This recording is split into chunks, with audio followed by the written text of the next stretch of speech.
Hey guys, Kru Neil here again with another episode of Muay Thai Saves Me. Alongside of me is my my business partner, Edwin Lopez. What's up, guys? He's going for a new look. But buddy, you know what? I don't think we ever covered this. Why did you shave off the beard? Trying to win a Halloween costume, like a party.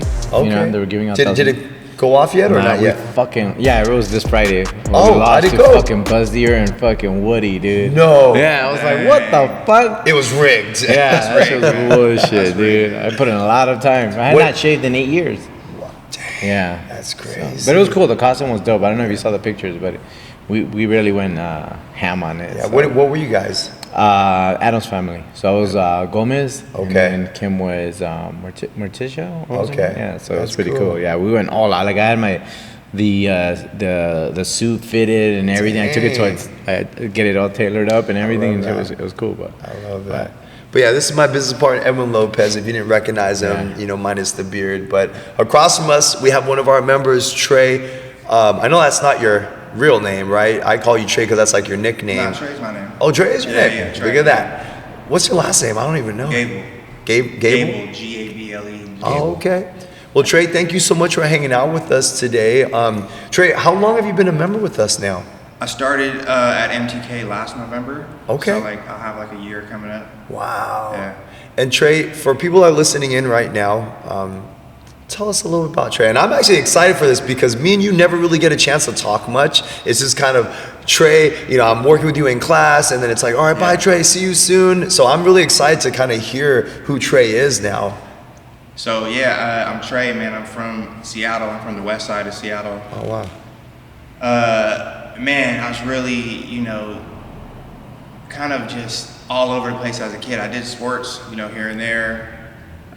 Big into my community, like my neighborhood. My dad, he was like a big factor in my neighborhood. Man, I was bouncing back and forth between schools, kind of, I was always like smart. I could handle business in school, but it was the extracurricular activities, I just couldn't, I couldn't find a reason to stay focused. You know what I'm saying? So by the time I was in high school, and my dad was sick, he got early onset dementia. So he didn't really even know who we were. And so we kind of had to take care of him. So it was just kind of a rocky household. We kept it together for the most part, but I just kind of turned to the streets. I just turned to my neighborhood just to raise me. I just personally felt like I had a lot of anxiety as a kid, and the only way to face it was to just go outside and be with the people that are already out there, and just learn the hard way. That's just the way I thought was the best way to learn as a kid. And so I pretty much just chose to get active. So by the time I was in high school, man, I was up to no good, but I've always been pretty good at staying out of trouble for the most part, and being able to go to class and stuff. Okay. But when you say though, getting into trouble, could you be a little bit more specific?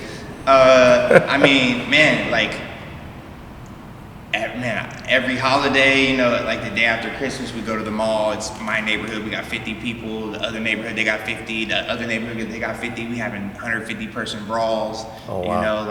We having meetings. We fighting after school every day. I'm fighting 40-year-old men at 15. Wow. So, but it made sense to me because I remember they would line us all up, and if they was from my neighborhood, they would put the gloves on before they get on us, which I understood.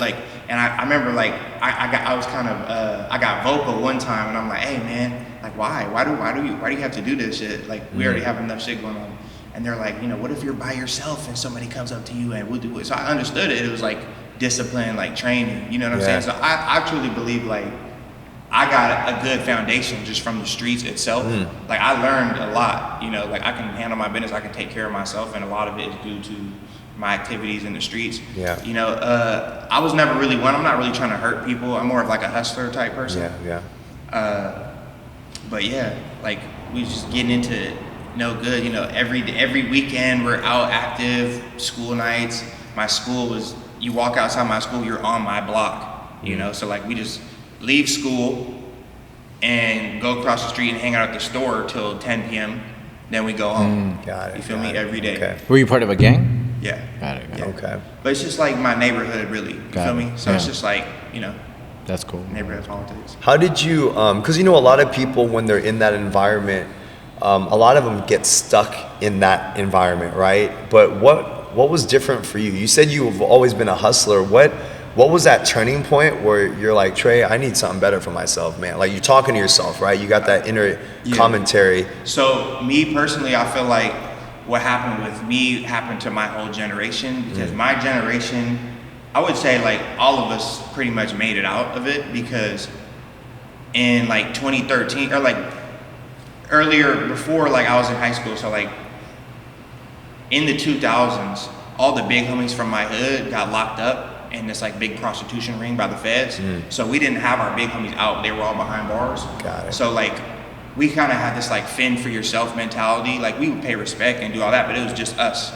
So we were like, we didn't really give in to like, we're not getting into like my gang versus your gang. Like you're not talking about no money. We don't have big homies. This is just us, you know? So my whole generation has a different perspective on things, I feel like. And yeah, that's what happened with us. We just kind of ended up moving forward and kind of always moving up, you know? Okay. And how old are you, bro? If you don't mind me asking. I'm 30 years old. Oh, okay. Cool. And what did you, so what brought you to California? When did you move to California? So I lived in, so probably when I was 20. So like in my neighborhood, if you don't have a record, right, or you don't get anybody pregnant, you can pretty much go to college for free, because we're at-risk youth. You feel me? Okay. And so I went to college, and I was like 19, 20, and I went to class one day, right? They had a recording studio on campus. Wow. This is at Eastern Washington University. This is a good college, you feel me? And I went to the recording studio, and I never went to class ever again. I stayed for the end of the semester, and then I went back home, and I just tried my luck. And it worked out for me, personally. But music is what brought me to California. Okay. Yeah. Okay. What kind of, like, what's your role in music in this industry? So I'm an artist. Okay. But like I've always kind of like been a behind the scenes person as well. So like I've been a part of a lot of different collectives, like originally in Seattle, and then kind of like these like global internet collectives. I was kind of like on the forefront of like making internet collectives. Okay. You feel me? Like ASAP Mob, like that era. Oh, wow. You know, so mine was called Thrax House or Goth Boy Clique. And so my group personally got big on the mainstream level once Lil Peep started getting big. Okay. You know? So yeah, he was out here in California, and I think it was like 2016 or something, I moved out here. Okay. Lived out here for like pretty much since then. All right. And then what brought you to Muay Thai? Like, I mean, you're in the music industry, right? Typically it's known for partying, you know, girls, right? Like all kinds of stuff, but working out and being active. How did you balance that? So like, I don't do any of that shit. You know what I'm saying? Like I don't do none of that, like partying, like being with like random girls. Like I don't do none of that, but that's because I already went through all that, right? So like 20 to like 30, I've been like growing out of it. So like I got clean off drugs and alcohol. I was a heroin addict, crack addict. Wow. You know, I did every drug like for like 7 years. Wow. And I got clean in like May 2019. Okay. And that's also another reason why I've been out here in California, because I have like a strong recovery foundation. Okay. But what brought me into MTK specifically was, my last tour with Pete when he was still alive, we were like shopping or whatever, and I met somebody, and he ended up becoming my mentor. He had sold me some shoes, but he was like a factor in the recovery scene. He could tell I was on drugs, and he asked me like, how are you gonna go through every city on this tour and like stay well? You know, because I was an opiate user. And I'm like, man, I never really thought of it. Like fans usually just bring me whatever, but that's not safe.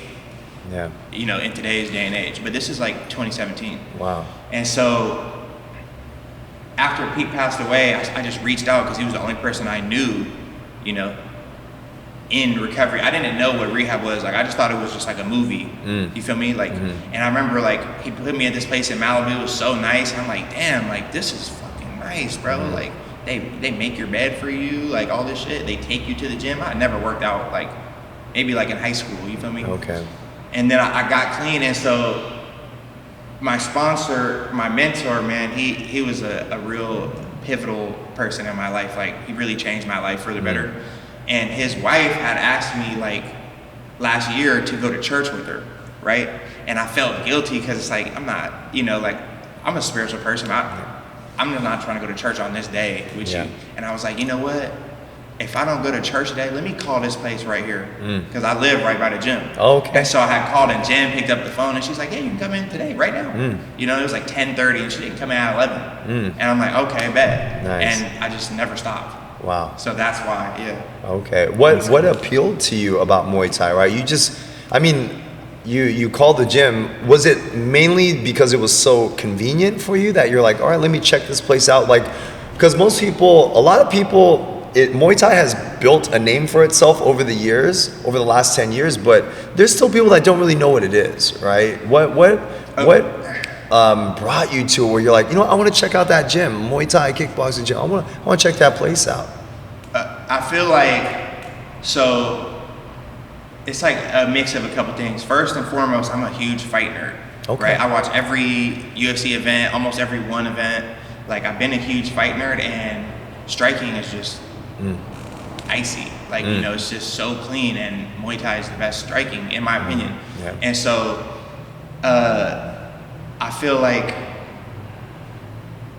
it's like, I chose to do this because I found there's too many holes in just street fighting. Like, there's too many holes in just having hands. Like, that's just whatever. Like, I can feel it, like, in sparring. Like, I could feel, like, me going back to my old shit where I start moving too much, and, like, you'll say something to me or something. Why are you doing all that, bro? Like, stop. And it's just a lot of excess movements, and just, like, there's too many openings and holes in just, like, random street fighting. And Muay Thai is just a lot cleaner. Yeah. And so I think that really attracted me to the gym, Okay, that's cool. I love these stories, man. I just sit here and I'm just like, because, you know, we see each other individual coming to class, but like, when you just hear these stories, I just sit here and I'm like, damn, dude, this shit's dope. I know, I love it. That's why I said from the very opening, I was like, I'm excited to hear Trey's story because we never get a chance to really sit and talk. I thought you were hella famous when you walked in. I was like, who's this guy? Like, I was asking everybody. I was like, he seems famous. I was like, he seems famous. I was like, who is he? And the girls were like, I don't know why, bro, right off the bat. And I was like, okay, cool. You seem right off the bat cool and everything. So that's pretty dope, man. And it's just like, that's another thing I really like about, like, Muay Thai and our gym in particular. Like, nobody's asking questions like who you are. Like, it's just like everything's here and now. You know, in the moment with us. So I like that. It's dope. It's definitely a community that's different from everybody else, and we hear that all the time. But off the bat, even when I was a student with Neil and everything in the early 2000s, it was like we would do everything together. We would have New Year's parties at the gym. We would travel everywhere to the fights.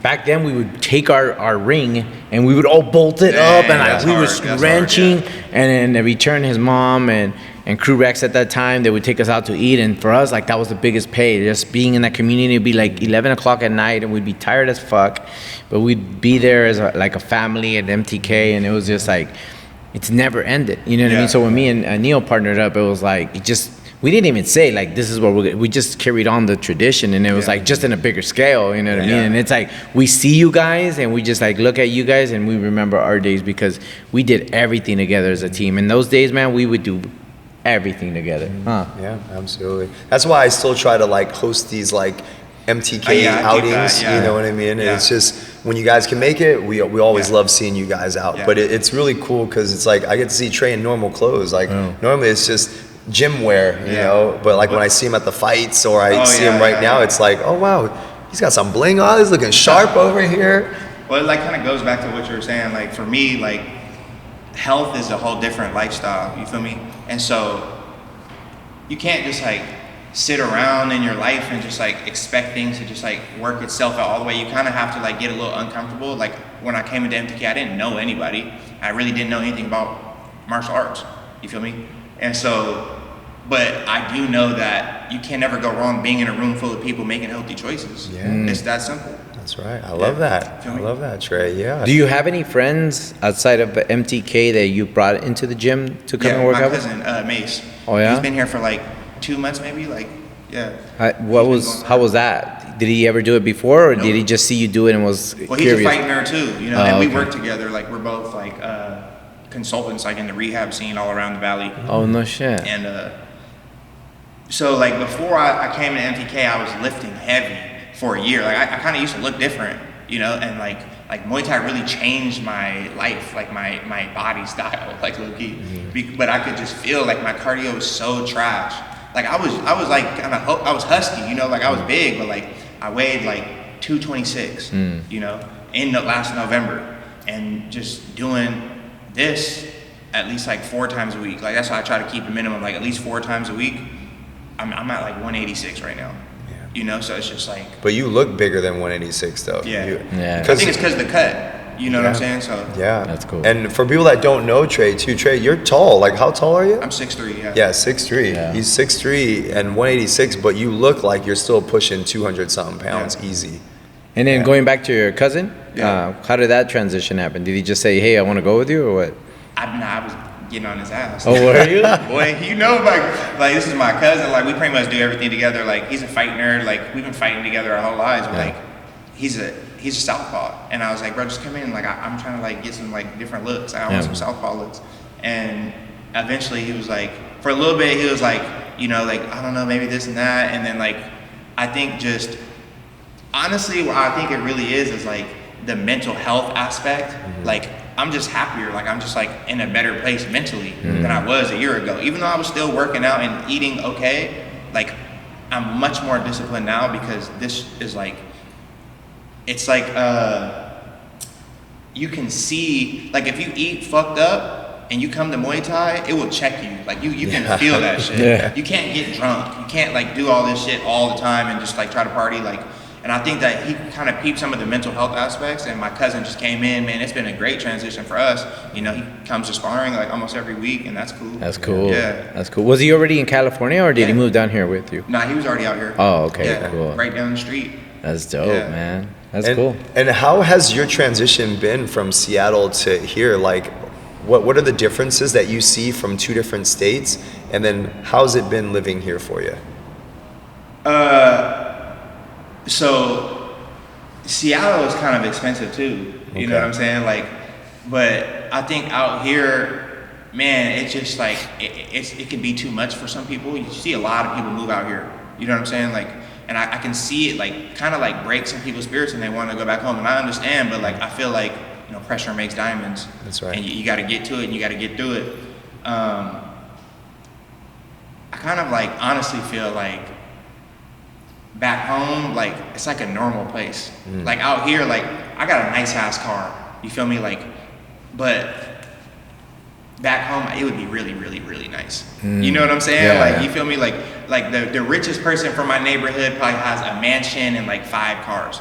But that's just like a normal person out here. Yeah. So it's a different pace, but that's why when you find different communities like MTK, where it's just like, oh, these people are like mad cool, like this is like a normal community, then you're gonna stick with it. You feel me? Yeah, that's cool. That's cool. Yeah. What are your goals with Muay Thai? Like, do you, you know, obviously this is a nice hobby for you. It's been a lifestyle for you, right? Keeps you active. It helps with the mental. How long do you see yourself training Muay Thai for? Probably until I can. You know. Nice. Why would you stop doing something productive like this? You feel me? Absolutely. I mean, I'm 30 years old. I already got like recognition like from the music. I'm not like trying to be a fighter, but I want to get nasty. Nice. You know what I'm saying? I I probably want one fight. Like if I go to Thailand or something to go train, I'll probably take a fight over there. But yeah, it's just like this is a no pressure deal, but it's still like a little competitive. Yeah. Just because like we're all close. Like everybody at the gym is all close. That's right. We know when we're like one of us is improving, we can tell. You feel me? Yeah. And that's why it's good to just like stay consistent. You feel me? I love that. Yeah. I love that. Man, Trey. I love it. So I'm so excited because this is like stuff I've never spoken this much to Trey. Yeah. You know what I mean? But Trey, if someone was to be listening right now, right, hearing your episode and they're just getting inspired by your story, maybe they're from a different state, maybe they're from Seattle. What are some words of advice that you could share with them? That maybe they're an addict, maybe they're doing things, they're running with the wrong crowd. You know, what could you say to them to help them make that switch to shift and start being more productive, or maybe getting in a better wellness space, right, for their head? Like, what could you say to them? I'm trying to plug my businesses in right here. Yeah. Do you, really quick before you answer that, so I have a brother who's an addict and I've cut him out of my life. Yeah. He calls me here and there when he's like on there. My dad's what's it called when you Oh, I know what word He you're- enables him. Yes. enables him, like take some food, wash his clothes, and like, so me and my dad lives with me, so I no longer like get involved, but I'm like, I just cut him off because he used to be like crazy, you know, talk crazy like stuff. He came to me actually like not too long ago to the gym, look for me. I'm like, you know, and my dad's told me like, I need you to help me to get him into like, what do you recommend and something like that as a personal advice? Like, how does an addict get help? Does he need to want it before anything else? How does that work? Man, there's like moments of clarity that people in addiction will have. And so like, for a lot of us, it's like if we get locked up and you know you're gonna have fucked up withdrawals. You know what I'm saying? Or like, just a really big crisis hits, it may wake them up out of their delusion because they're kind of like trapped. Like you can see his problems, right? Yeah. But he can't see his problems right now, right? Because it's literally a chemical imbalance. Like he can't fathom that he has a problem. Like he's just worried about getting this, selling this, going to get this. You know, maybe like we're manipulators as addicts, right? Manipulating whoever he has to get his next whatever his drug choices. Yeah. So I think my words of advice would be like, every situation is different, but don't ever enable an addict, okay? It's scary because it's very risky out here in the streets with drugs right now. The drugs are not clean right now, you know? So I work at NoHo Recovery and I work at his place in Woodland Hills called Vanity Wellness Center. It's like, the populations of people I see is so crazy. I mean, I'm counseling people that are 70 years old. I'm counseling people that are 17. Wow. You feel me? And I've been doing this since 2019. So it's like, I would never promote enabling drug addiction, you know? And it sucks, like you might have to cut them off, but there are things you can do to help yourself not get overly stressed about it. Like, you know what Al-Anon is? No. So Al-Anon is for people that are dealing with an addict in their family, or maybe it's their romantic partner. And like, I would probably suggest that you like hit a Zoom meeting, like maybe once a month or like every couple months, just to see like, damn, other people are like having to cut off their like kids, bro. You feel me? And it's like, it hurts, like it sucks, but like you can get a sense of community from like, it will help you stay strong in your decision making. Because I know it's not the best decision. Like it's not that easy to cut off your family. Right. You know, and I feel you. But I would probably check out an Al-Anon meeting and just focus on yourself right now. You can't really do anything for him. Right. There's no ultimatums you can give him. This is your brother. Yeah. He's a grown ass man. He's gonna do what he got to do. Right. But what would you say for when they do ask for help in the moments where they're like, hey, I need help? So when they ask for help, Yeah. that's when you got to drop everything and help them. But as long as it's not like, you have to be very firm and strict, like in your help that you give them. I'm not going to give you money. Like, don't tell me you're clean right now. I'm not going to give you $40. Right. You feel me? It's more like, you're going to a treatment center right now. I'll drop you off. You feel me? And then I will pick up the phone when you call. There needs to be a third party, and that's why I really appreciate my job as a drug counselor, because we are the third parties that can like confirm with the family, like this person's still in treatment. Okay. You know, like, Nice. you feel me? Like, Nice. so I would suggest there be a third party involved, and just on some like bro to bro advice, like, bro, if you're not gonna fucking go to treatment, at least hit a meeting, bro. You know what I'm saying? Right. At least go to a meeting. Like, if it's in our neighborhood, like around the MTK, there's some good ass meetings. Good. For sure. Okay. Yeah. I'll So, tap into Trey, with that said, where can people find you? If they're listening right now and they're an addict and they've had that moment of clarity like you spoke of, how can they get a hold of someone like you? Where can they find you at? So you can find me at MacNed on Instagram, MACKNED. You will definitely know it's me. You know, I look like just like me. And you can DM me. There should be links in my Instagram for ways to reach out. You can Google NoHo Recovery, 5 minutes from MTK. Okay. And we've been open since 2019. Okay. Yeah, man.